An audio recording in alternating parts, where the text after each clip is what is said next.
ഈ ബാലയെ പറ്റിയൊക്കെ ഞാൻ അന്ന് പറയുമ്പോൾ അല്ലെങ്കിൽ ഓരോ കേസും എന്താ പറയുക കേസ് എന്ന് പറഞ്ഞാൽ ഈ വീഡിയോസിനെ പറ്റിയൊക്കെ കമൻറ്റ് പറയുമ്പോൾ അല്ലെ എൽസോത്ത് എന്ന് പറഞ്ഞ ഒരാളന്ന് അവിടെ വെച്ച് എൽസോത്തിനെ പട്ടിയെ വിളിക്കുന്ന പോലെ വിളിച്ച് എൽസോ കം ഹിയർ എന്ന് പറഞ്ഞ് ആദ്യം ഞാനൊരു വീഡിയോ ഇട്ടപ്പോൾ ആദ്യത്തെ വീഡിയോ ഒക്കെ കണ്ടിട്ടുണ്ടോയെന്ന് അറിയത്തില്ല നിങ്ങളാരെങ്കിലും.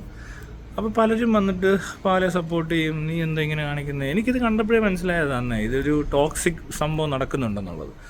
അതായത് ഒരാൾ ഇങ്ങനെ ഒരാളെ വിളിക്കത്തില്ല, അല്ലെങ്കിൽ ഇങ്ങനത്തെ വലിച്ചുകൊണ്ട് വരുമ്പോൾ അതൊന്നും ചെയ്യത്തില്ല. ഇപ്പോൾ എൽസോത്ത് വീഡിയോ ഇടലും അല്ലെങ്കിൽ ഇങ്ങനെ ഓരോ പോസ്റ്റും ഒക്കെ ഇടുന്ന കണ്ടപ്പോൾ എല്ലാവർക്കും മനസ്സിലായോ എന്താ ഇവിടെ നടക്കുന്നതെന്ന്. എങ്ങനെയുണ്ടത്? ഇതാ ഞാൻ പറഞ്ഞത്, ഒന്നെങ്കിൽ കാര്യങ്ങൾ അറിയണം, അല്ലെങ്കിൽ കാര്യം മനസ്സിലാക്കാനുള്ള ഒരു മിനിമം ബുദ്ധിയെങ്കിലും മനുഷ്യന് വേണം. അതൊന്നും ഇല്ലാത്തവർ കിടന്നുകൊണ്ട് വെറുതെ കിടന്ന് കാര്യങ്ങൾ അറിയാതെ, എനിക്കിതൊക്കെ കണ്ടാൽ മനസ്സിലാവും ഒരുത്തിന് എന്താ കാണിച്ചു കൂട്ടുന്നതെന്നും. അല്ലെങ്കിൽ അങ്ങനെ ഒരു പ്രശ്നം ഉണ്ടെങ്കിൽ എന്താണെന്നറിയത്തില്ല, എനിക്കത് മനസ്സിലാവും. പിന്നെ ഓരോരുത്തരുടെ ഭാവങ്ങളില്ലേ ഓരോ സ്ഥലത്ത് വരുമ്പോൾ അവർ കാണുമ്പോൾ അറിയാം ഇവരൊരു ജെന്യുവനായിട്ടുള്ളൊരു ആളാണ്, അല്ലെങ്കിൽ മറ്റവൻ ഫ്രോഡാണ്, തട്ടിപ്പ് കാണിക്കാൻ സാധ്യതയുണ്ട്, കള്ളനാണ് എന്നൊക്കെ എനിക്ക് ചിലർ തോന്നാറുണ്ട്. ഒന്നും തെറ്റിയിട്ടില്ല ഇതുവരെ, ഓരോരുത്തൻ്റെ കാര്യത്തിൽ ഒരു തെറ്റും സംഭവിച്ചിട്ടില്ല. ഇവൻ്റെ കാര്യത്തിൽ ഒരു തെറ്റും സംഭവിച്ചില്ലെന്ന് ഇപ്പോൾ എല്ലാവർക്കും മനസ്സിലായില്ലേ. ഇപ്പോൾ എങ്ങനെ ഇരിക്കണ്? തോക്കില്ല, തോക്കുണ്ട്, അത് ചോദിക്കാൻ നിങ്ങൾക്ക് റൈറ്റ്സ് ഉണ്ടോ ഇല്ലേ, എന്തൊക്കെ കമൻസാണ് അന്ന് നടത്തിയത്. ഇവൻ കിടന്ന് ഷോ കാണിച്ചത് ഒന്നും നടക്കത്തില്ലെന്ന് അന്നും എനിക്കറിയാം. പിന്നെ ഏതാണ്ട് എന്താ പൈസ മേടിക്കാൻ ശ്രമിച്ചെന്ന് ചേർത്താൻ, അത് ഈ ആറാട്ടനെ പറ്റിക്കാൻ ഓരോന്ന് ചെയ്യുന്നതാണ്. ആറാട്ടൻ ഈ 10 ലക്ഷം രൂപയുടെ കാര്യം എന്താണെന്ന് ഞാൻ ഇപ്പോഴാണ് ഓർത്തെ. ആറാട്ടനെ ഈ ബാലയെ സപ്പോർട്ട് ചെയ്യത്തില്ലേ, സപ്പോർട്ട് ചെയ്ത് നടക്കുമ്പോൾ ഞങ്ങൾ പറഞ്ഞു, ഞാനന്ന് ബാങ്കോക്ക് പോകുന്നൊരു സംഭവം പറഞ്ഞ് ഓർക്കുന്നുണ്ട്. അവിടെ ടിക്കറ്റ് എടുത്ത് വെച്ചുകൊണ്ട് ഇതിൻ്റെ പുറകെ പിടിക്കാനത്. കാരണം ഇതിനിടയിൽ കയറി ഇനി വല്ലതും ആയിക്കഴിഞ്ഞാൽ ഈ പറഞ്ഞ പോലീസുകാർ വിളിപ്പിക്കുകയോ എല്ലാം ചെയ്ത് കഴിഞ്ഞാൽ നമ്മൾ ആ ഡേറ്റിലാണെങ്കിൽ പോലീസുകാർ പറയുന്നിടത്തോട് ചെല്ലാതിരിക്കാൻ പറ്റത്തില്ല, മറ്റേ നമ്മൾ ക്യാൻസൽ ചെയ്യേണ്ടി വരും. അതുകൊണ്ട് ഞാൻ എന്ത് ചെയ്താൽ കേസായിട്ട് പിടിക്കാൻ, അല്ലെങ്കിൽ എനിക്കത് ഈസിയായിട്ട് ചുമ്മാ കറക്കി ഇവനെ പറ്റിക്കാൻ വേണ്ടി ചെയ്തായത്. അത് ഇവനെയും ബാലയും എല്ലാം ഒന്ന് നമ്മൾ ഒരു കണ്ടൻറ്റ് പോലെ ഒപ്പിച്ചൊരു പരിപാടിയാണ്. അതായത് എനിക്ക് 10 ലക്ഷം രൂപ കിട്ടി, ഞാൻ അതുകൊണ്ട് ബാങ്കോക്ക് പോയി. ആറാട്ടൻ ഇങ്ങനെ നടന്നോ, തനിക്കൊരു ചുക്കും കിട്ടുന്നില്ല, താൻ ഈ ബാലെ സപ്പോർട്ട് ചെയ്തിട്ട് എന്ത് പ്രയോജനം, ചെറു വിളിച്ചവന്മാർക്ക് കാശും സപ്പോർട്ട് ചെയ്തൊരു കേസും എന്നൊക്കെ പറഞ്ഞ് കളിപ്പിച്ച സാധനം. അത് ഇന്ന് ഉച്ചയ്ക്ക് എനിക്ക് ഈ സംഭവം ഓർമ്മ വരുന്ന പോലെ ഞങ്ങളിത് പറഞ്ഞു വിട്ടത്. ഇയാൾ ഈ 10 ലക്ഷം എന്ന് പറയുമ്പോൾ ഞാനിങ്ങനെ ആലോചിക്കുന്നുണ്ട്, ഇയാൾ അങ്ങനെ ചുമ്മാ ഒരു കാര്യം പറയത്തില്ല കേട്ടോ. ഈ ആറാട്ടനെ എന്തെങ്കിലുമൊക്കെ കേട്ടിട്ടുണ്ടെങ്കിലേ പറയത്തുള്ളൂ. ഇത് പിന്നെ ഇന്നാണ് എനിക്ക് മനസ്സിലായി. ഞാൻ ഓർത്ത് ഇയാൾ കള്ളം പറയുന്നതാണ്. ഇയാൾ എവിടുന്ന് ഇത് ഈ 10 ലക്ഷത്തിൻ്റെ കണക്കെന്ന് പറഞ്ഞാൽ എനിക്കൊരു ഊഹം കിട്ടുന്നില്ല. ഞങ്ങളിവിടെ ഇങ്ങനെ പറഞ്ഞുകൊണ്ടിരുന്നത് 50 ലക്ഷം ചോദിക്കണം, എന്നാലേ അവൻ പേടിക്കത്തുള്ളൂ. നമ്മൾ മനസ്സിലായില്ലേ, സെറ്റിൽ ചെയ്യണമെന്നുണ്ടെങ്കിൽ 50 ലക്ഷം കൊണ്ടുപോകണമെന്നൊക്കെ പറയണമെന്നൊക്കെ പറഞ്ഞ് ഇവിടെ എല്ലാവരും കൂട്ടത്തിരുന്ന് നമ്മളൊക്കെ എന്തെങ്കിലും സംഭവിച്ചു കഴിഞ്ഞാൽ കൂട്ടുകാരൊന്നിച്ച് കുറേ കച്ചറ പറയുമല്ലോ. അങ്ങനെ പറഞ്ഞ സാധനത്തിനകത്തു നിന്നാണ് ഈ ആറാട്ടനെ ഒന്ന് കളിയാക്കാൻ തന്നെ ചെയ്തത്. കാരണം അവൻ്റെ നടന്നിട്ട് എന്താണല്ലോ ഒരു പ്രയോജനമില്ല. അപ്പോൾ എന്താണ്ട് തെറി വിളിച്ചവന്മാർക്ക് കാശും കിട്ടി, താനിങ്ങനെ നടന്നു എന്നൊക്കെ പറഞ്ഞൊരു സംഭവം പറഞ്ഞിട്ടുണ്ട്. അതാണ് ഈ 10 ലക്ഷം. അല്ലാതെ ഇതൊന്നും ആരും ചോദിക്കുമോ, അല്ലെ അവനായിട്ട് സെറ്റിൽമെൻറ്റോ, അല്ലെ ഇവനോടൊരു സംഭാഷണം പോലും നടന്നിട്ടില്ലെന്ന് മാത്രമല്ല, ഈ നാറിയോടൊന്നും ഒരിക്കലും സഹകരിക്കേണ്ട ആവശ്യമില്ല നമുക്കൊന്നും. അതിന് കാശ് ഇങ്ങോട്ട് കൊണ്ടുവന്നാൽ പോലും മേടിക്കത്തില്ല, പോടാ വൈരെന്നേ പറയത്തുള്ളൂ. അല്ലാതെ അതിനൊക്കെ ആരാ നിൽക്കുന്നത്? ഇങ്ങനെയുള്ളവൻ്റെ കൂടെ നല്ല പരിപാടിയാണ്. വേറെ മനുഷ്യരില്ല ഇവിടെ ലോകത്ത്. അപ്പോൾ എങ്ങനെയുണ്ട്? എൽസോത്ത് പറഞ്ഞില്ലേ തോക്കുണ്ടെന്ന്. ഞാൻ പറഞ്ഞില്ല, അതിനകത്ത് ഇനിയും സാക്ഷികളുണ്ട്. അത് ഭയങ്കര രസമാണ്. ഈ കണ്ടവർ ഈ തോക്ക് ഉണ്ടെന്നറിയാവുന്നവർ എല്ലാവരും വിചാരിക്കുന്ന ആറാട്ടണ്ണനും ഈ എൽസോത്തും മാത്രമാണെന്നാണ്. അതാണ് അതിനകത്ത് ഏറ്റവും വലിയ രസം. ബാല ഈ പോട്ടൻ, അവൻ ഭയങ്കര ബുദ്ധിമാനാണ്, അവൻ ബിഗ് സൈസാണ് എന്നൊക്കെ പറഞ്ഞ് നടക്കുക. അതാ ഈ എല്ലാത്തിനും ഈ ഇങ്ങനെ പൊങ്ങി നടക്കുന്നവന്മാരെ ശ്രദ്ധിച്ചിട്ടുണ്ടോ? ഒന്നിനും കൊള്ളത്തില്ലായിരിക്കും, ബിഗ് വേസ്റ്റ് ആയിരിക്കും. അവരിങ്ങനെ പറഞ്ഞുകൊണ്ടിരിക്കും, ഞാൻ ഭയങ്കര സംഭവമാണ്, ഞാൻ വലിയ എന്തോ ആണ്, അവൻ അങ്ങനെയാണ് ഇങ്ങനെയാണെന്നൊക്കെ പറയാൻ കൊള്ളാം. അല്ലാതെ ശരിക്കും പറഞ്ഞാൽ ഇവർക്ക് അതിനുള്ള ബുദ്ധി ഇല്ലാത്തതുകൊണ്ട് അങ്ങനെ പറയുന്നത് തന്നെ. മാത്രമല്ല ചെയ്ത് കൂട്ടിയത് കണ്ടില്ലേ, ഇതൊക്കെയാണ് ചെയ്തത്. ആ പെണ്ണിനെ വിളിച്ചുകൊണ്ട് വന്ന് അത് ആ കേസിൽ പ്രതിയാവേണ്ടതാ, മനസ്സിലായില്ലേ? എന്താവശ്യത്തിന് അവരുടെ ജീവിതത്തിൽ ഒരു മെഡിക്കൽ എന്നല്ല പറയുന്നത്, ഡോക്ടർ ഇങ്ങനത്തെ ഒരു പൊട്ടൻ്റെ കൂടെ കൂടിയെന്ന് പറഞ്ഞുകൊണ്ട് ഭവനവേതനവും ആംസ് ആക്റ്റൊക്കെ വരുമ്പോൾ അതിനകത്ത് പെടേണ്ട ആവശ്യമുണ്ടോ? ഇല്ല. തൽക്കാലം എന്താ പറയുക, പോലീസുകാർ സഹകരിച്ചിട്ട് എത്ര രൂപ കൊടുത്തെന്ന് അറിയത്തില്ല, ഇവനൊക്കെ കൊണ്ടുപോയി കാശ് മേടിച്ചിട്ട് ആരോ തെറ്റിച്ച് FIR-നകത്ത് ഇടിയിക്കാഞ്ഞതാണ്. മനസ്സിലായല്ലേ? FIR-നകത്ത് എന്തുകൊണ്ട് തോക്ക് വന്നില്ല എന്നുള്ളതിൻ്റെ ചോദ്യത്തിന് ഉത്തരം ഒന്നേ ഉള്ളൂ, കൈക്കൂലി. അല്ലാതെ വേറെ ഒരു കാരണമായിരുന്നില്ല. അല്ലെങ്കിൽ ഇങ്ങനെ അല്ല ചെയ്യുന്നത്. പോലീസ് അങ്ങനെയാണോ? ഞാനെന്തോ മയിരെന്ന് പറഞ്ഞപ്പോൾ വിളിച്ചു പറഞ്ഞപ്പോൾ ഓടിയ കണ്ടോ അവർ? അതൊക്കെ അവർ ചെയ്യും. ജെനുവിനിറ്റി ഒന്നും വിഷയമല്ല. എവിടെ നിന്നും നക്കാപ്പിച്ച് കിട്ടിയാൽ നക്കുന്ന പോലീസുകാരുണ്ട്. അതുപോലത്തെ നക്കികൾ ചെയ്യും. ആ നക്കികളാരോ നക്കി, അത്രേ ഉള്ളൂ. അല്ലാതെ അവനൊന്നും കൊള്ളാവുന്നൊരു ക്യാരക്ടറുള്ള അല്ലെങ്കിൽ നല്ല രീതിയിൽ ജോലി ചെയ്യുന്ന ഒരാളല്ലാത്തതുകൊണ്ട് നക്കി എന്ന് നക്കിയാടേ. അവനൊന്നും ഒരു പട്ടി വില പോലും ശരിക്കും പറഞ്ഞാൽ കൊടുക്കുന്നവർ പോലും, ഈ കാശ് കൊടുക്കുന്നവർ പോലും കൊടുക്കുന്നില്ല. അവൻ നോക്കുമ്പോൾ പട്ടിയെ പോലെ വന്ന് നിൽക്കുന്നൊരു എന്താ പറയുക നക്കിയാണ് ഈ പോലീസുകാരെന്ന് പറയുന്നത് അവൻ്റെ മുന്നിൽ. ഇപ്പോൾ ബാലയുടെയൊക്കെ മുന്നിൽ കാശ് മേടിച്ചവൻ ഇത് വെറും നക്കിയായിട്ടല്ലേ കാണത്തുള്ളൂ. ഒന്ന് ആലോചിക്കും. ഇപ്പോൾ നമ്മുടെ അടുത്ത് നിന്ന് പ്രത്യേകിച്ച് ഒരു പോലീസുകാരൻ വന്ന് കൈക്കൂലി ചോദിച്ചു അല്ലെങ്കിൽ കൈക്കൂലി മേടിച്ചിട്ടൊരു പണിയെടുത്താൽ അവൻ എന്ത് വില കൊടുക്കും? നമ്മൾ പട്ടിയുടെ വില കൊടുക്കുമോ? പട്ടി വില കൊടുക്കത്തില്ലല്ലോ, അല്ലേ? ശരിയല്ലേ? നിങ്ങളൊന്ന് ആലോചിക്കും. ഈ കൈക്കൂലിക്കാരനെ പറ്റി പറയുവാണെങ്കിൽ കൈക്കൂലിക്കാരെന്ന് പറയുന്നതിന് അവന് മാത്രം കുറച്ച് കാശ് കിട്ടിയിട്ട് എന്തോ സാധനം മേടിക്കുന്നതിനകത്ത് ഹരമുള്ളൊരു മനുഷ്യൻ മാത്രമല്ല. അല്ലാതെ ആരും അങ്ങനെയുള്ളവരൊന്ന് എവിടെ ചെന്നാലും പറയുകയും ചെയ്യും, ഇവിടെ ഇങ്ങനെ എഴുതുന്നുണ്ട്, അവൻ്റെ കാശ് കൊടുത്താൽ അവൻ എന്തും ചെയ്യും, നക്കിയ കൊണ്ട് കുറച്ച് കാശ് കൊടുക്കുക, അവൻ അതൊക്കെ മതി എന്ന് പറഞ്ഞ ടൈപ്പ് ഓഫീസേഴ്സാണ് ഇതൊക്കെ. അങ്ങനെയുള്ള ആരോ ഇടപെട്ടത് കൊണ്ടാണ് അതിനകത്തുനിന്ന് FIR-ൽ ഈ തോക്ക് പരാമർശിക്കപ്പെടാതെ പോയത്. FIR-ൽ തോക്കെന്നും പറഞ്ഞൊരു സാധനം എഴുതിയാൽ ഈ ആക്ട് മാറി അവർ അന്ന് തന്നെ അപ്പം തന്നെ അറസ്റ്റ് ചെയ്യേണ്ടി വരും. അപ്പോൾ അത് ഒഴിവാക്കാൻ കുറച്ച് പൈസ ബാലയുടെ നിന്ന് ഇഷ്ടം പോലെ പൈസ പോയി കാണും. അത് ഒരു പോലീസുകാർ മാത്രമല്ല, അതിനകത്ത് ഇടപെട്ടവന്മാരെല്ലാം ചിലപ്പോൾ കാശ് മേടിച്ച് കാണും. അറിയാമല്ലോ ഇവരുടെ പരിപാടി എന്തുവാന്ന്. ഓരോരുത്തർക്ക് എത്രയെന്നുള്ള കണക്കൊക്കെ ഇല്ലേ ഒരു സ്റ്റേഷനിൽ. അതല്ല, അതിൻ്റെ ഇരട്ടിയായിരിക്കും അന്ന് അവനെ ഇറക്കിയത്.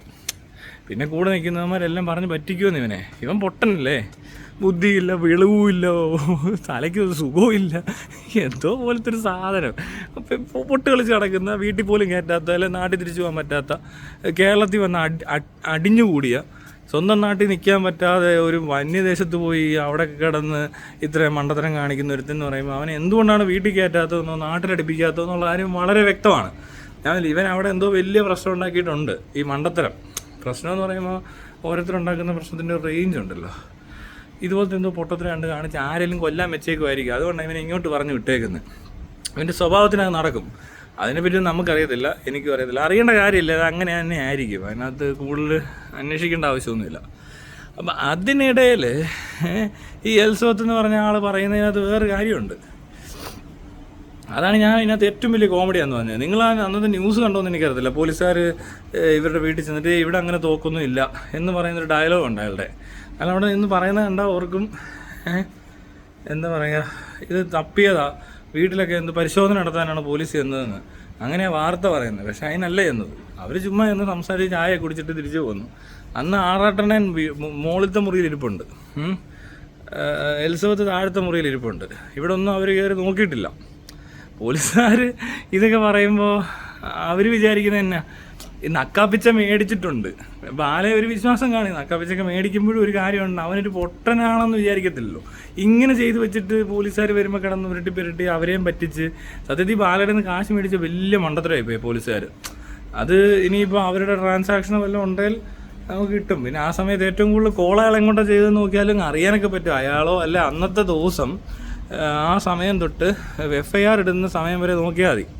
അതായത് ഒരു 6 മണി മുതൽ ഒരു 2 മണി, രാത്രി 2 മണി വരെയുള്ള ഈ സ്റ്റേഷനുമായിട്ട് ബന്ധപ്പെട്ട് നിൽക്കുന്ന എത്ര ആളുകൾക്ക് കോൾ വന്നെന്ന് നോക്കിയാൽ തന്നെ മനസ്സിലാവും ആരെയാണ് ഇൻഫ്ലുവൻസ് ചെയ്തതെന്നും എന്തെങ്കിലും പൈസ ഇടപാട് നടന്നോ എന്നൊക്കെ അറിയാൻ പറ്റും.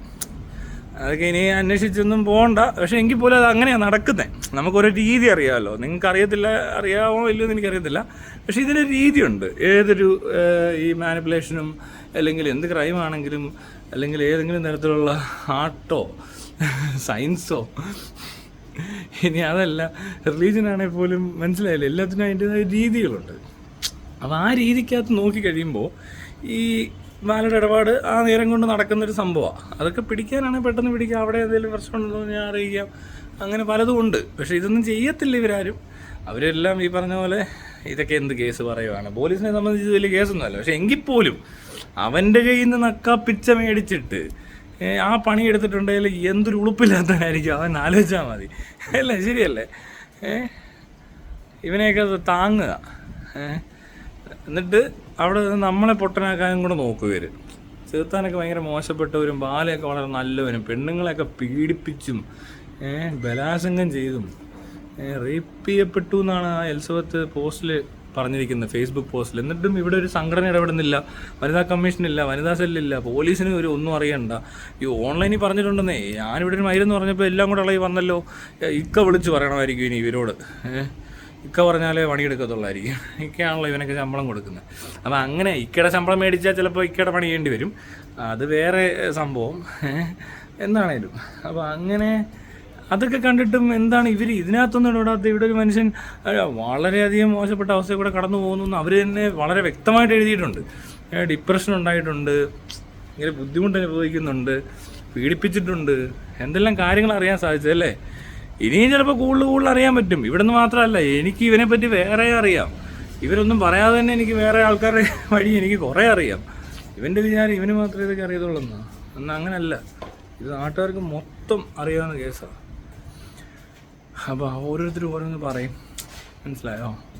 ഇതിപ്പോൾ ഞാൻ മാത്രമല്ലല്ലോ, ഞാൻ അന്വേഷിച്ച് കണ്ടുപിടിക്കുന്നൊന്നുമല്ല. ഇവനെപ്പറ്റി ഇവനായിട്ടൊക്കെ ഉള്ള പ്രശ്നങ്ങൾ പലരും പറയും. പിന്നെ എന്താ വീഡിയോ വന്നല്ലോ, ഒരു ഡ്രൈവർ പയ്യനെ എടുത്തിട്ട് ഇടിച്ച വീഡിയോ കണ്ടില്ലേ? ഇടിച്ചെന്നും പറഞ്ഞുകൊണ്ട് അവൻ ദുബൈയിലെങ്ങാണ്ടാണ് ഇപ്പോൾ അമൃതയുടെ പ്രശ്നം ഉണ്ടായപ്പോൾ ചേച്ചി ഞാൻ സപ്പോർട്ട് ചെയ്യാമെന്നും പറഞ്ഞ് ഓടി വന്നത്. എന്തിനാ അമൃത തന്നെ എന്തെല്ലാം പറയുന്നു? ഈ കൊച്ചിൻ്റെ അടുത്ത് ഈ ലാസ്റ്റ് സംഭവം നടക്കുമ്പോൾ കഴിഞ്ഞിടയ്ക്ക് അമൃത കേസ് കൊടുക്കാനുള്ള ഒരു സംഭവമില്ലേ? അപ്പോൾ ഇവനെന്താ പറഞ്ഞുകൊണ്ടിരുന്നത്? പാപ്പു എന്ന് പറഞ്ഞ് കരയുക. അത് 2023 ഈ കൊച്ചിൻ്റെ മറ്റേ ഇൻഷുറൻസ് ഇവൻ അടയ്ക്കൽ നിർത്തിയത് മാത്രമല്ല, അത് സറണ്ടർ ചെയ്യുകയും ചെയ്തിരുന്നു. അവൻ്റെ അക്കൗണ്ടിലോട്ട് പൈസ അവൻ മാറ്റിയാന്ന്. അതൊന്നും നാട്ടുകാർ അറിഞ്ഞിട്ടില്ലല്ലോ. അപ്പോൾ എന്താ കാണുന്ന പൊട്ടന്മാരെന്താ വിചാരിക്കുന്നത്? അയ്യോ കൊച്ചിനോട് ഭയങ്കര സ്നേഹമാണെന്ന് വിചാരിച്ച കുറേ ആൾക്കാരില്ലേ? എങ്കിൽ മനസ്സിലാക്കിക്കോ, ഈ കരച്ചിലും കൂവലും ഈ അലമ്പും എല്ലാം ഇവൻ കാണിക്കുമ്പോൾ അവിടെ കൊച്ചിന് പൈസ എല്ലാം ഇട്ടത് തിരിച്ച് വലിച്ച് അതൊന്നും അമൃത കേസ് കൊടുക്കുന്നതിന് മുമ്പ് ചെയ്ത് കഴിഞ്ഞു, മനസ്സിലായില്ലേ? അല്ലാതെ അവരിത് കേസ് കൊടുക്കാൻ പോലും ശ്രദ്ധിച്ചിട്ടില്ല. ഇത് അവരാ കേസ് കൊടുക്കുന്നതിന് കാരണം വേറെയാണ്. പക്ഷെ ഇപ്പോൾ കണ്ടോ, അവൻ കള്ളപ്പൂരെ ഇട്ടിട്ട് ഈ ഡോക്യുമെൻറ്റുകൾ തിരുത്തി ഇൻഷുറൻസ് തുക വരെ തിരിച്ച് എടുത്തു എന്ന് പറയുമ്പോൾ ഒന്ന് ആലോചിക്കേ. ഇവൻ എന്തിനാണ് ആ കൊച്ചിൻ്റെ പേരും പറഞ്ഞ് അത്രയും ദിവസം വീഡിയോ ഇട്ടത്? അവരെ നാട്ടിക്കാൻ വേണ്ടി മാത്രമല്ലേ? ആ കൊച്ചിൻ്റെ സ്കൂളിൽ പോലും അതിന് പോകാൻ പറ്റാത്ത അവസ്ഥ ഉണ്ടാക്കാൻ വേണ്ടി ചെയ്തതാണ്. അല്ലാതെ കുട്ടിയോടൊരു ഉള്ളി സ്നേഹമില്ല. കുട്ടിയോടെന്നല്ല, ഇങ്ങനത്തെ കുഴപ്പക്കാർക്ക് ആരോടും ഒരു പ്രതിബദ്ധതയും കാണത്തില്ല, ഒരു സ്നേഹവും കാണത്തില്ല. അതിപ്പോൾ പുതിയതായിട്ട് അവിടെ ഇരിക്കുന്ന പെണ്ണെന്ന് പറയുന്നവർക്കും കിട്ടും കുറച്ച് കഴിയുമ്പോൾ. അതിപ്പോൾ കാണത്തില്ല, പതുക്കെ വരത്തുള്ളൂ. കാരണം ഇതൊരു ക്യാരക്ടറാണ്, ഒരാളുടെ മാനസിക നിലയാണ്. അപ്പോൾ അതൊന്നും ഒരിക്കലും മാറത്തില്ല. അപ്പം എൻ്റെയൊക്കെ സ്വഭാവം മാറണമെന്നുണ്ടെങ്കിൽ അല്ലേ പിന്നെ ഇനി മാറിയെന്ന് കരുതുക. മാറുക എന്ന് പറഞ്ഞാൽ ഒരു മാനസിക തെറ്റുക എന്ന് പറയത്തില്ലേ? തെറ്റിയാലും ഒരു പരിധിയുണ്ട്, അവിടെ നിൽക്കുക. അതിനൊരു പ്രത്യേക ഒരു ഏരിയ ഉണ്ട്. ഇപ്പോൾ ഓരോരുത്തരുടെ സ്വഭാവം കണ്ടാൽ മനസ്സിലാവും. ഇവിടെ തലയ്ക്ക് വെളിവില്ലാതെ സംസാരിക്കുന്ന ആരൊക്കെയാണെന്ന് ചോദിച്ചാൽ അവരന്നും അങ്ങനെ തന്നെ പറഞ്ഞുകൊണ്ടിരിക്കുന്ന പോലെ തന്നെയാണ് ഈ ക്യാരക്ടർ. ഇത് ക്യാരക്ടർ വെച്ച് നമ്മൾ ആൾക്കാരെ മനസ്സിലാക്കാൻ തുടങ്ങിയാലേ അത് പിടികിട്ടത്തുള്ളൂ. അല്ലാതെ ഇവർ പറയുന്ന കാര്യങ്ങൾ അല്ലെങ്കിൽ ഇവന്മാരെന്തോ ചെയ്തു, സിനിമയിൽ അഭിനയിച്ചു എന്നൊക്കെ പറയുന്നതൊന്നും ഒരു ക്യാരക്ടർ മനസ്സിലാക്കേണ്ട കാര്യമല്ലത്.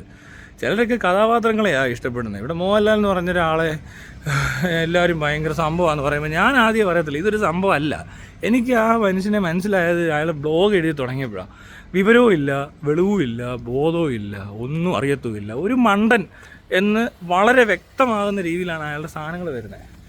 അതിനകത്ത് ഏറ്റവും വലിയ കോമഡി എന്ന് പറയുന്നത് ഇത് കംപ്ലീറ്റ് ആക്ടർ മോഹൻലാൽ എന്ന് പറഞ്ഞ ലെറ്റർ പാഡയിൽ ഒപ്പിട്ട് കളയും പുള്ളി, മനസ്സിലായോ? അപ്പോൾ അതിൻ്റെ ഒരു അല്പത്തരവും വിവരക്കേടും ബോധമില്ലായ്മയും എന്തോരം ഉണ്ടെന്നുള്ളത് ആരും പറഞ്ഞു തരണ്ട നമ്മളോട്. അത് കാണുമ്പോഴേ മനസ്സിലാവും പൊട്ടൻ വരുന്നെന്നുള്ള രീതിയിലാണ് എനിക്ക് തോന്നുന്നത്. ഇങ്ങനെയുള്ളവന്മാർ വരുമ്പോൾ, ഈ അല്പന്മാർ വരുമ്പോൾ നമുക്കൊരു പൊട്ടൻ എന്നുള്ളൊരു ഫീല് വരും. ഇതേതൊരു ഈ പൊട്ടൻ, ഇവനെന്താ ഈ കാണിക്കുന്നത് എന്നൊരു സാധനം നിങ്ങൾക്ക് മനസ്സിലാകത്തില്ല. എന്ന് പറഞ്ഞൊരു സാധനമാണ് ഈ മോഹൻലാലിനെ കാണുമ്പോൾ എനിക്ക് തോന്നിയതന്ന്.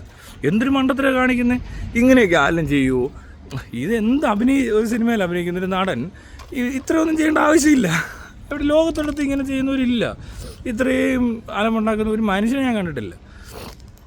അത് കഴിഞ്ഞ് ഈ മുണ്ടക്കൈ മറ്റേ ലാൻഡ് സ്ലൈഡ് പ്രശ്നം ഉണ്ടാകുമ്പോൾ ഞാൻ ആ പറഞ്ഞ കാര്യത്തിൻ്റെ ഗൗരവം ഇവർക്ക് കിട്ടാത്തതുകൊണ്ടല്ല, അത് വളരെ ഗൗരവമുള്ളൊരു കാര്യമായതുകൊണ്ടാണ് മീഡിയ അടക്കം എല്ലാവരും കൂടെ കയറി ഈ പറഞ്ഞ ഇങ്ങോട്ട് കയറി വന്നത്. അത് കേസാക്കേണ്ടി വരുന്നത് അതുകൊണ്ടാണ്, അല്ലാതെ കളിയാക്കുന്നതുകൊണ്ടല്ല.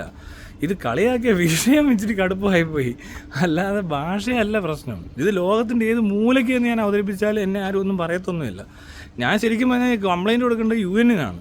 ഫസ്റ്റ് ടൈമാണ് ഞാൻ ഇങ്ങനൊരു ഹ്യൂമൻ റൈറ്റ്സ് വയലേഷൻ ലോകത്ത് കാണുന്നത്. ആദ്യമായിട്ടാണ് ഒരു റെസ്ക്യൂ ഓപ്പറേഷന് തടസ്സം നേരിടുന്നത് ഞാൻ എൻ്റെ ജീവിതത്തിൽ കണ്ടിട്ടില്ല.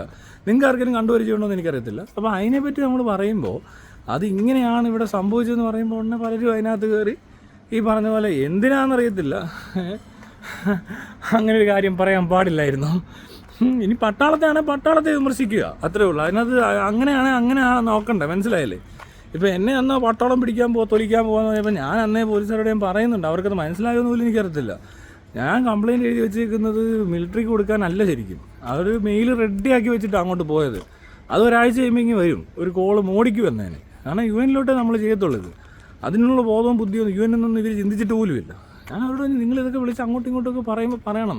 ഈ പറഞ്ഞ അല്ലെങ്കിൽ അവരിത് പറഞ്ഞില്ലെങ്കിലേ എനിക്കെന്തേലും എന്താ പറയുക, എന്നെ പിടിച്ച് വല്ലതും കാണിച്ചു കൂട്ടാൻ ശ്രമിച്ചു കഴിഞ്ഞാൽ പുറത്തിരിക്കുന്നവരിത് ചെയ്യും.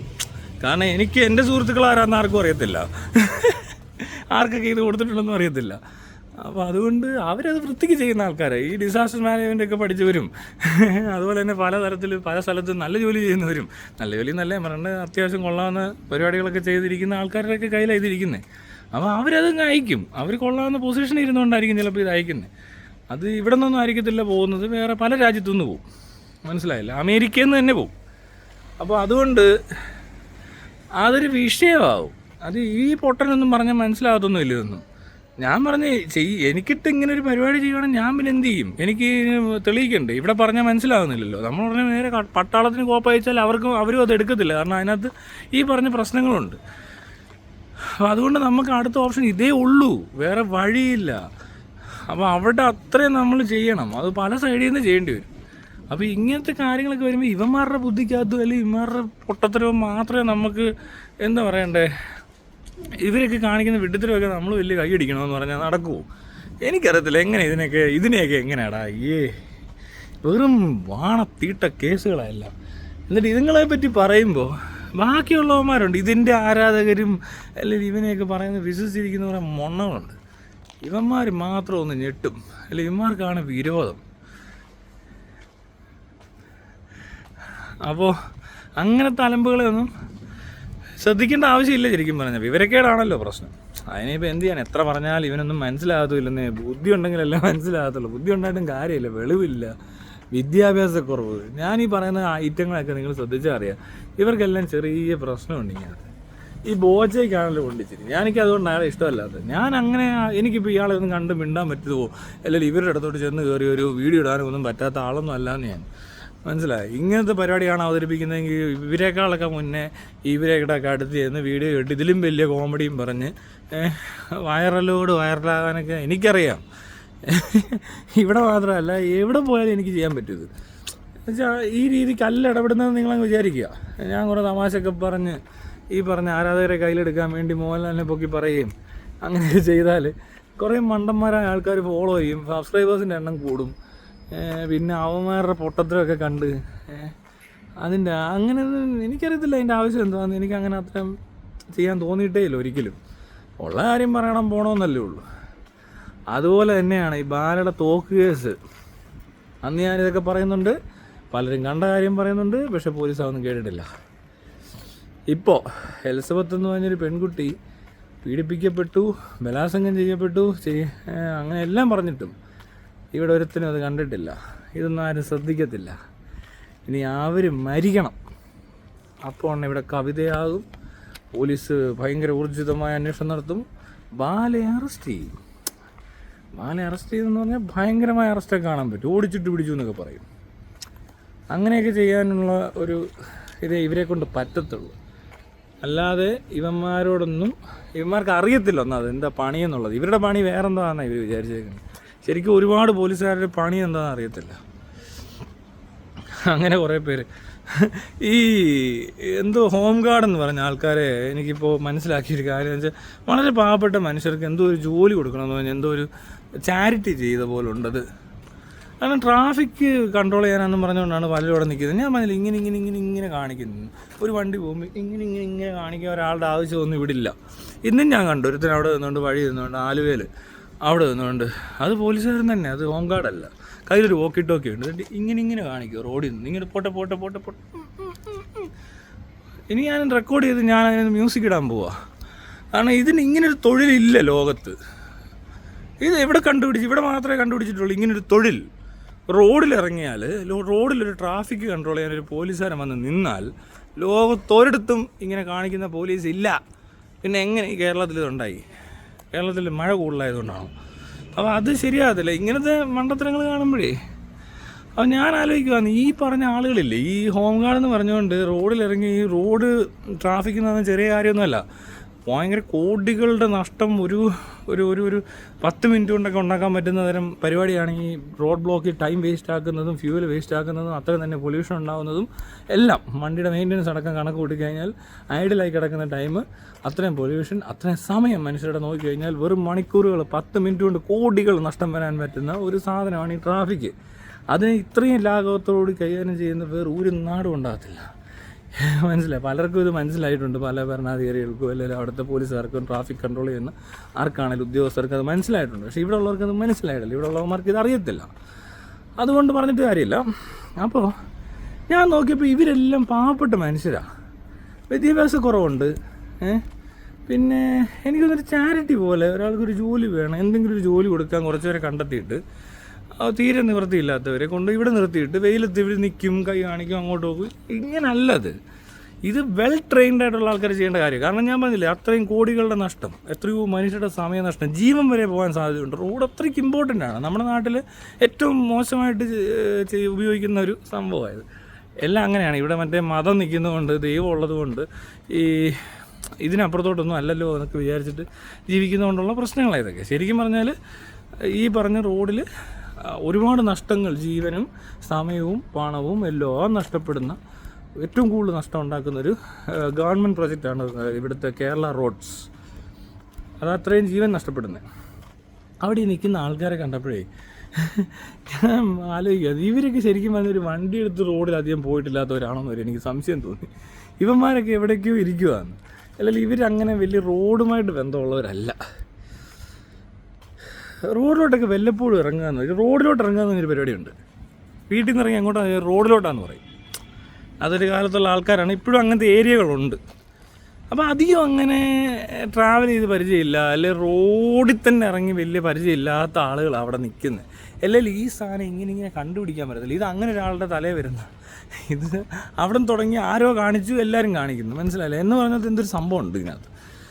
ഇവരങ്ങനെ റോഡിൽ ഒരു ട്രാഫിക്കിനെ പറ്റിയോ അല്ലെങ്കിൽ ഇതിൻ്റെ എന്താ പറയുക, കമ്മ്യൂണിക്കേഷൻ, ഇവർ തമ്മിലുള്ളൊരു കമ്മ്യൂണിക്കേഷൻ ഉണ്ട്. അതായത് ഇവിടെ നിന്ന് മാത്രം ഒരുത്തിന് ഇവിടെ ഇരുന്നുകൊണ്ട്, അതിപ്പോൾ ഒരു ജംഗ്ഷനിൽ നിന്നുകൊണ്ട് അവിടെ നിന്ന് ഇതങ്ങ് ശരിയാക്കാമെന്ന് വിചാരിച്ചാൽ നടക്കത്തില്ല. തൊട്ടപ്പുറത്തെ ജംഗ്ഷനിലും ഇതിന് 4 സൈഡിൽ നിന്ന് വരുന്ന റോഡുകളും അപ്പുറത്തും ഇപ്പുറത്തും എല്ലാം ഈ കമ്മ്യൂണിക്കേഷൻ വേണം ഇവർക്ക്, വോക്കി ടോക്കിയിൽ. അപ്പോൾ ഇത്ര വണ്ടികളെ വിടാവും, ഇപ്പോൾ വിടരുത്, അല്ലെങ്കിൽ ഇവിടെ ഇച്ചിരി ബ്ലോക്ക് ആയിട്ടുണ്ട്, സ്വല്പം ഹോൾഡ് ചെയ്യണം എന്നൊക്കെ പറഞ്ഞൊരു കമ്മ്യൂണിക്കേഷൻ നിങ്ങൾ ജീവിതത്തിൽ ഈ കേരളത്തിൽ കാണാൻ പറ്റത്തില്ല. ഇതുവരെ ആരും കണ്ടിട്ടില്ല. ഇവരിങ്ങനെ അല്ല ഇത് കൺട്രോൾ ചെയ്യുന്നത്. അതുകൊണ്ട് തന്നെ പല സ്ഥലത്തും ഇതിന് ഒരു പരിഹാരം ഉണ്ടാകത്തില്ല. അതിനെ ഉണ്ടാക്കണമെന്നുണ്ട്. അല്ലെങ്കിൽ ഞാൻ പറഞ്ഞില്ല, ഇതൊരു പ്ലാനിങ് ആവശ്യമാണ്. ആ പ്ലാനിങ് എന്ന് പറഞ്ഞാൽ ഇവിടുത്തെ ഈ റോഡുകൾ ബ്ലോക്ക് ആകുന്നിടത്തോട്ട് വന്നിറങ്ങുന്ന വണ്ടികളെ എത്രത്തോളം എത്ര സമയത്തിനുള്ളിൽ കൺട്രോൾ ചെയ്യാൻ പറ്റും. പിന്നെ ചില സ്ഥലത്തൊക്കെ നമ്മൾ ചില സൈഡ് വൺ വേ ആക്കേണ്ടി വരും. ചിലപ്പോൾ അതുവഴി അത്രയും വണ്ടികൾ വിടാൻ പറ്റാതെ വരും. ഹെവി എക്യുപ്മെൻറ്റ്സ് മൂവ് ചെയ്യിക്കാതിരിക്കേണ്ടി വരും. ഇങ്ങനെയൊക്കെ ചെയ്താലേ ഇത് മാനേജ് ചെയ്യാൻ പറ്റത്തുള്ളൂ. അതിന് അത്രയ്ക്ക് പോപ്പുലേറ്റഡ് ആയിട്ടുള്ളൊരു നാടും അത്രയും തന്നെ വെഹിക്കിളിൻ്റെ നമ്പേഴ്സ് റോഡിനേക്കാൾ കൂടുതലുണ്ട്. റോഡിൻ്റെ കപ്പാസിറ്റി ഉണ്ടല്ലോ, ഇത്ര മണിക്കൂറിനുള്ളിൽ ഇത്ര വണ്ടി പോകാം എന്ന് പറയുന്നതിൻ്റെക്കാളിലും കൂടുതൽ വണ്ടികൾ ഇറങ്ങി ഉണ്ടാകുന്ന ബ്ലോക്ക്. ഞാനിന്നിവർ കണ്ടപ്പോൾ ഓർക്കുന്നു, ഇവർ റോഡിലൊന്നും അങ്ങനെ ഇറങ്ങി വലിയ പരിചയമുള്ളവരല്ലെന്നേ. അങ്ങനത്തെ ആളുകളായി വന്നേക്കുന്നേ. അവിടെ നിന്ന് എങ്ങനെ ഇവർ ട്രാഫിക് കൺട്രോൾ ചെയ്യുന്നതെന്ന് എനിക്ക് മനസ്സിലാകത്ത്. പോട്ടെ, അവരുടെ ഒന്നുമില്ല, അവർ ചുമ്മാ നിന്നിട്ട് ഇതാ പരിപാടി. ഇത് കാണിച്ചപ്പോൾ പല പോലീസുകാരും വിളിച്ചിട്ട് എന്നോട് ചോദിച്ചു, പരിചയമുള്ളവർ നല്ല ആൾക്കാർ, അവർ ചോദിച്ചു എന്താ അങ്ങനെയൊക്കെ കാണിക്കുന്നത്, മോശമല്ലേ, പാവം മനുഷ്യർ അവർ ജോലി ചെയ്യുമല്ലേ, നിങ്ങളെന്താ ഇങ്ങനെയാണ്. ഞാൻ ലോകത്തൊരിടത്ത് ഇങ്ങനെ ഒരു പണി ഞാൻ കണ്ടിട്ടില്ല. അങ്ങനെ ഒരു പണി ചെയ്യണ്ട, അതിൻ്റെ ആവശ്യമുണ്ടോ? നിങ്ങളൊന്ന് ആലോചിച്ച് നോക്കി, ഈ പണിയുടെ ആവശ്യമുണ്ടോ? ഇതൊന്നും എന്നെ പോട്ടെ, ഞാനിങ്ങനെ ഒരു വീഡിയോ ഇട്ട് ഞാൻ പറഞ്ഞ മയിരെന്നൊക്കെ പറയുമ്പോൾ ഇവർ വല്ലവരും കേൾക്കും ഇത്. പക്ഷെ എന്താ ഇതൊന്നും ഇവർ കാണാത്ത? ഇവർക്ക് ഇത് കണ്ടാൽ ഇതങ്ങ് നിർത്തിക്കുമല്ലേ ചെയ്യേണ്ടത്? നാണം കിടണോ? ഇനി നമ്മൾ വല്ല കോമഡി ഉണ്ടായി കഴിയുമ്പോൾ വേണമെങ്കിൽ ഇമാർ അത് കേസാക്കാൻ വരുമായിരിക്കും അല്ലേ? എങ്ങനെ നിവർത്തി കേട്ടൊരു വർഗം, അയ്യോ ഭയങ്കരം. ഉന്നത ഉദ്യോഗസ്ഥരുണ്ടെന്നാണ് പറയുന്നത്. അവർ ചിലപ്പോൾ ഇനിയിപ്പോൾ ഞാൻ വല്ല അലമ്പ് പറയുമ്പോഴേ അവർ കേൾക്കത്തുള്ളൂ. ഈ പരിപാടി നിർത്തണം, അത് പറ്റത്തില്ല. അങ്ങനെയുള്ളവരല്ല ഈ റോഡ് ട്രാഫിക് കൺട്രോൾ ചെയ്യേണ്ടത്. റോഡ് ട്രാഫിക് കൺട്രോളിങ് മോശമായതുകൊണ്ട് തന്നെ നല്ല നഷ്ടങ്ങൾ ഈ നാടിനുണ്ടാകുന്നുണ്ട്. റോഡിൻ്റെ സിസ്റ്റം ശരിയല്ലാത്തതുകൊണ്ട് നഷ്ടങ്ങൾ ഉണ്ടാകുന്നുണ്ട്. റോഡിൻ്റെ കണ്ടീഷൻ ശരിയല്ലാത്തതുകൊണ്ട് നഷ്ടങ്ങൾ സംഭവിക്കുന്നുണ്ട്. റോഡ് ബിഹേവിയർ ഇവിടെയുള്ള ആൾക്കാരുടെ അങ്ങനെ ഈ പറഞ്ഞ പോലെ പലർക്കും റിവേഴ്സ് ഗിയറില്ലടേ മോഹൻലാലിൻ്റെ ഫാൻസൊക്കെ, അതുകൊണ്ട് ഇവിടെ പ്രശ്നങ്ങൾ ഉണ്ടാകുന്നുണ്ട്, നഷ്ടങ്ങൾ ഉണ്ടാകുന്നുണ്ട്. റോഡ് നന്നായാലേ നാട് നന്നാകത്തുള്ളൂ, മനസ്സിലായോ? അതിനിടയിലാണ് ബാലയുടെ കേസ്. നമ്മൾ വിഷയത്തിൽ നിന്ന് ഇങ്ങനെ വഴിമാറി പോകേണ്ട യാതൊരു ആവശ്യം എനിക്കില്ല കേട്ടോ, ഒരു ആവശ്യമില്ല. പക്ഷേ നമ്മൾ വെറുതെ ഒരു രസത്തിന് പലപ്പോഴും പല വിഷയത്തിലൂടെ സഞ്ചരിച്ച് കറങ്ങി വരുമ്പോഴേ നമുക്ക് എലിസബത്തിനെ മനസ്സിലാക്കാൻ പറ്റത്തുള്ളൂ, മനസ്സിലായോ? എലിസബത്തിനെ മനസ്സിലാക്കണമെന്നുണ്ടെങ്കിൽ എലിസബത്ത് എന്ത് തരം ആൾ വേണേ ആയിക്കോട്ടെ, എലിസബത്തിന് ബാലയെ ഇഷ്ടപ്പെടുന്ന എന്തുകൊണ്ട് എലിസബത്ത് ഇത്ര നാളൊന്നും പറഞ്ഞില്ല? എലിസബത്തിൻ്റെ ജീവിതം എന്തായിരുന്നു? എലിസബത്തിൻ്റെ പുറയിലോട്ടൊക്കെ അന്വേഷിച്ച് പോകുന്നു. എലിസബത്ത് ആരാണ്? എലിസബത്ത് എവിടെയാണ് ജനിച്ചത്? എലിസബത്തിൻ്റെ അമ്മ അച്ഛൻ ആരാണ് എന്നൊക്കെ ചോദിക്കേണ്ട ആവശ്യമൊന്നും ഇല്ല, മനസ്സിലായോ? നമ്മളിപ്പോൾ റോഡിൽ ഒരാൾ വണ്ടി ഇടിച്ച് കിടന്നത് എങ്ങനെയാണ് ഇടപെടുന്നത്? അത് എടുത്തുകൊണ്ട് പോകാനേ നോക്കത്തുള്ളൂ. അയാളുടെ ബാക്ക്ഗ്രൗണ്ട് മിസ്റ്റേക്ക് ഒന്നും എടുക്കാൻ നിൽക്കരുത്. അതുപോലെ ഒരു അപകടത്തിൽപ്പെട്ട ഒരു മനുഷ്യനാണ് ഈ എലിസബത്ത്. അപ്പോൾ എലിസബത്തിനോട് ചെയ്യാൻ പറ്റുന്നത് അതിനെ ഉപദ്രവിക്കാതിരിക്കാൻ പറ്റും, ദ്രോഹിക്കണ്ട. എന്തിനാണ് ദ്രോഹിക്കുന്നത്? നമ്മളിപ്പോൾ ഒരാൾ വണ്ടി ഇടിച്ച് വീണെന്ന് പറഞ്ഞാൽ ആരും പരിചയമില്ലാത്തവർ വന്നിട്ട് നടന്നു പോകുമ്പോൾ ഇങ്ങനെ തൊഴിക്കുമോ? ഇങ്ങനെ നോക്കി നടന്നു പോകുന്ന വഴിക്ക് ഇങ്ങനെ ഒറ്റ തൊഴിക്കും, ഇങ്ങനെ തൊഴിക്കുമോ നമ്മളാരെങ്കിലും? അല്ല വേണ്ട, വയ്യ കിടക്കുന്ന ആരെങ്കിലും തൊഴിക്കുമോ? ചിലപ്പോൾ ചിലർ ചെയ്യുന്നവരുണ്ടാകും. കാരണം ഇപ്പോൾ ഈ കഴിഞ്ഞ ദിവസം അപ്പനെ അമ്മയൊക്കെ വെട്ടിക്കൊന്നു. ഇപ്പോൾ കഴിഞ്ഞ ദിവസം വേറെ തന്നെ ഏതോ ഒരു വീട്ടിൽ കയറി ഒരു കൊച്ചു പയ്യൻ കുറേ പേരെ വെട്ടിക്കൊല്ലുന്നൊക്കെ ഉണ്ട്. കൊലപാതകികളും അങ്ങനെയുള്ള സംഭവങ്ങളൊക്കെ ഉള്ള ഒരു ജീവായിരിക്കും. പക്ഷേ എലിസബത്തിൻ്റെ കേസ് നിങ്ങളൊന്ന് മനസ്സിലാക്കണം. എലിസബത്ത് എങ്ങനെയുള്ള ഒരാളായ വേണേലും ആയിക്കോട്ടെ, പക്ഷേ ഇവൻ്റെ കൂടെ നിന്ന് കഴിയുമ്പോൾ ആ വിവാഹ വാഗ്ദാനം നൽകി പറ്റിക്കുകയാണ് ചെയ്തിരിക്കുന്നത്. വളരെ വിദഗ്ധമായിട്ടാണ് ചെയ്തിരിക്കുന്നത്. കാരണം കല്യാണം പോലൊരു ഫംഗ്ഷൻ നടത്തുന്നു, റിങ് കൊടുക്കുന്നു, മാലയിടുന്നു, ഫോട്ടോ എടുക്കുന്നു. അതിനകത്ത് പോലീസുകാരടക്കം പങ്കെടുത്തിട്ടുണ്ട് ആ കല്യാണത്തിന്. അപ്പോൾ അങ്ങനെ കൊണ്ടു നടന്നിട്ട് പറയുന്നു ഹോറോസ്കോപ്പ് പ്രകാരം. അതിലൊക്കെ വിശ്വാസമുള്ള ആൾക്കാരാണെങ്കിൽ അവരത് ചെയ്യത്തില്ല. 41 വയസ്സ് കഴിയാതെ മാരേജ് അമ്പലത്തിലോ അല്ലെങ്കിൽ രജിസ്റ്ററോ ചെയ്യരുത്. അപ്പോൾ ഇവിടെ കാണിച്ചത് എന്തുവാന്നുള്ളത് എനിക്കറിയത്തില്ല. ദൈവത്തെ പറ്റിക്കുവാർന്നോന്നാണ്. ദൈവമുണ്ട് ഏതാ അല്ല ശരിയല്ലേ? ഹോറോസ്കോപ്പിൽ വിശ്വാസം കൊണ്ട് ഇത് ചെയ്യാൻ പറ്റത്തില്ല. ഈ പറഞ്ഞ രണ്ടും ഒന്നാണ്. എന്നിട്ട് ആ പെണ്ണിനെ വീട്ടിൽ കൊണ്ട് താമസിപ്പിക്കുന്നു. കുറച്ചാൾ കഴിഞ്ഞപ്പോൾ ബലാത്സംഗം അടക്കമുള്ള കാര്യങ്ങൾ നടക്കുന്നു, പീഡനങ്ങൾ നടക്കുന്നു, മാനസികവും ശാരീരികവുമായി പീഡിപ്പിക്കുന്നു. എനിക്ക് പല വേറെ സംശയങ്ങളും തോന്നിയിട്ടുണ്ട് ഇവനെ പറ്റി. അതൊക്കെ ഇനി എന്തോ പറയാനാണ്. അത് നേരത്തെ ഇവരെയൊക്കെ പരിചയപ്പെട്ടിരുന്ന വേണേൽ അതിനും ഒരു തെളിവുണ്ടാക്കി എടുക്കാൻ. ഈ പറഞ്ഞ തോക്കിനൊക്കെ തെളിവ് വരുന്ന പോലെ വന്നേനെ. അപ്പോൾ എന്താ പറഞ്ഞു വന്നേ? അങ്ങനെ ഒരാളൊരു ദുരിതം അനുഭവിക്കുന്നു. കുറേ നാൾ ആ ടോർച്ചറിൻ്റെ ഫലമായിട്ട് ഡിപ്രഷനിലേക്ക് പോകുന്നു. രേവതി സമ്പത്ത് ഒരു ദിവസം അനുഭവിച്ച ഒരു സംഭവം കേട്ടപ്പോൾ സിദ്ദിഖിനെ അറസ്റ്റ് ചെയ്തു. അത് അവർ പരാതി കൊടുത്തു, നല്ല സ്ട്രോങ് പരാതിയാണ്, അതുകൊണ്ടാണ് അത് നടക്കുന്നത്. പക്ഷേ അതേപോലെ തന്നെ ഒരു നടൻ, ഇതേപോലെ ഹേമ കമ്മിറ്റി പെടുത്തേണ്ട ഒരാളാണ് ഇവനും നടനാണ്, പല ബന്ധങ്ങളൊക്കെ ഉള്ള ആളാണ്, കോടീശ്വരനാണെന്നൊക്കെ പറയുന്നുണ്ട്, എനിക്കറിയത്തില്ല. പക്ഷെ എന്താണേലും ഇതേപോലൊരു സംഭവം കേൾക്കുവാണ്. ഇത് മീറ്റുമായിട്ട് വേണേൽ എടുക്കാം, എങ്ങനെ എടുത്താലും പോലീസ് സ്വമേധയാ കേസ് എടുക്കേണ്ടതാണ്. അതൊന്നും ചെയ്തിട്ടില്ല. രേവതി സമ്പത്തും പറഞ്ഞ പോലെ ആദ്യം ഒന്ന് പറഞ്ഞതാണ്, കംപ്ലൈൻ്റ് ഒക്കെ കൊടുത്തതാണ്. പക്ഷേ ഇവന്മാർ വെച്ചുകൊണ്ടിരുന്നു. ഇക്ക വിളിച്ച് പറഞ്ഞതാണ്. അതുകൊണ്ട് അനക്കാതെ വെച്ചുകൊണ്ടിരുന്നിട്ട് ലാസ്റ്റ് നല്ലൊരു സമയം വന്നപ്പോൾ ആ പെൺകുട്ടി ഹേമ കമ്മിറ്റിയുടെ ഒപ്പം തന്നെ ഇത് പറഞ്ഞതുകൊണ്ടാണ് ഈ എഫക്റ്റ് ഉണ്ടായത്. അല്ലേ ഇക്ക ഇപ്പോഴും ഭയങ്കര സൂപ്പറാണ്, ഇക്ക നല്ലവന്, നമ്മളൊക്കെ മോശക്കാരോ അങ്ങനെയൊക്കെ പറയാമോ? നമുക്ക് ലിബർട്ടി, റെഗുലേറ്റഡ് ഫ്രീഡം അല്ലേ ഉള്ളൂ എന്നൊക്കെ പറഞ്ഞ് തള്ളി നടന്ന ഒരുത്തനെ അങ്ങ് തീർന്നു കിട്ടി. അവൻ്റെ കഴപ്പങ്ങ് മാറിയെന്നാണ് പറയാം. പച്ച മലയാളത്തിൽ പറഞ്ഞതാണ്, നീല മലയാളത്തിൽ പറഞ്ഞാൽ അവൻ്റെ ഊമ്പിയ പരിപാടി അങ്ങ് ഊമ്പിപ്പോയി. ഇനി വേണേൽ ഒരു കറുത്ത മലയാളത്തിൽ പറയട്ടെ, അവൻ്റെ അമ്മയുടെ എന്ന് പറയുന്ന സാധനം ഉണ്ടല്ലോ, അങ്ങോട്ടൊക്കെ പോകേണ്ടി വരും. അത് വേണ്ട. അങ്ങനത്തെ കള്ളന്മാരെയും തെണ്ടികളെയും ബലാത്സംഗ വീരന്മാരെയും ചതിയന്മാരെയും അല്ലെങ്കിൽ ഇവിടുത്തെ വെറും നാറികളെയൊക്കെ സപ്പോർട്ട് ചെയ്യാൻ നടക്കും കുറേ. നമ്മളിങ്ങനെ ഒരു കാര്യം പറയുമ്പോൾ നമ്മളെ തെറി വിളിക്കാൻ 100 പേര് വരികയും ചെയ്യും. ഇപ്പോഴും ആ എൽസത്ത് എന്ന് പറഞ്ഞ കൊച്ചിനെയൊക്കെ ആൾക്കാർ ചീത്ത വിളിക്കുന്നൊക്കെ ഉണ്ട്. അയാണ്ടൊക്കെ പറഞ്ഞ് ഇവനെ ഇതേ മാനസികാവസ്ഥയുള്ള ആളുകളാണ്. അവരെ ശരിക്കും പറഞ്ഞാൽ നമ്മൾ കൺസിഡർ ചെയ്യേണ്ട ആവശ്യമില്ല. അവർ ചീത്ത വിളിക്കും, പലതും കാണിക്കും. പക്ഷേ അല്ലാത്ത ഒരുപാട് മനുഷ്യരുണ്ട്, എല്ലാവർക്കും ഇത് മനസ്സിലാവുന്നുണ്ട്. എൻ്റെ ആ കേസിലാണേലും വാല തോക്കം കൊണ്ടുപോകുന്ന കാര്യമൊക്കെ ആദ്യമേ മനസ്സിലായ ആൾക്കാരുണ്ട്, വിശ്വസിക്കുന്നവരുമുണ്ട്. ഞാനിങ്ങനെ കള്ളം പറഞ്ഞ് ജീവിക്കേണ്ട ആവശ്യമുള്ളവരല്ല. എന്താണെന്ന് എനിക്കറിയത്തില്ല, എനിക്ക് കള്ളം പറയേണ്ടി വരത്തില്ല, അങ്ങനെ ഒരു കള്ളം പറയത്തില്ല. ഉള്ള കാര്യം തന്നെ പറയുമ്പോൾ അധികമാണേ, പിന്നെ നീ കള്ളം പറയുന്നേ. ഉള്ളത് പറഞ്ഞാൽ തന്നെ തീരുന്നില്ല, അപ്പോഴാണ് പിന്നെ കള്ളം പറയാൻ പോവുക. ഈ കള്ളം പറയുക, ആൾക്കാരെ പറഞ്ഞു പറ്റിക്കുക, എന്തിന്? അതിനൊന്നും ആവശ്യമില്ല. നമുക്ക് ഉള്ളത് പറഞ്ഞേക്കണം. ആരോടാണെങ്കിലും ഉള്ള കാര്യം ഞാൻ തുറന്നു പറയും. അല്ലാതെ എനിക്ക് ഒരുപാടങ്ങ് മറച്ചു വെക്കുന്ന പരിപാടിയൊന്നുമില്ല.